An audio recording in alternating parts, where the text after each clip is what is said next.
ბოლო 24 საათში მაშველებმა მტკვარში 4 ადამიანის ცხედარი იპოვეს, მათგან 2 მდინარეში გადავარდნილი ავტომობილების მგზავრია.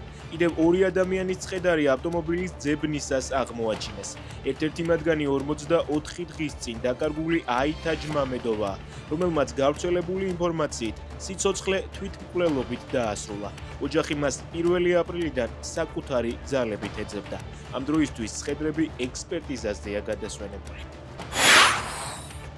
ზუგდიდში ავარიის შედეგად დაშავებული 3 არასრულწლოვნიდან 2-ის მდგომარეობა მძიმეა. შემთხვევა გუშინ ღამით მოხდა. მომხდარზე 65 წლის კაცი დააკავეს. სინდისის პატიმარმა რევაზ კიკნაძემ სასამართლოდან პოლიტიკოსებს მიმართა.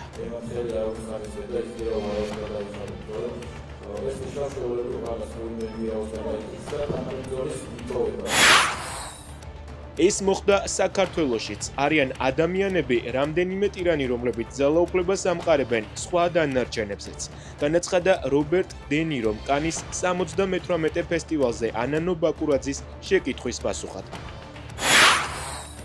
ვოლოდიმირ ზელენსკი ანკარაში ჩავიდა, ის პირველ შეხვედრას ერდოღანთან გამართავს.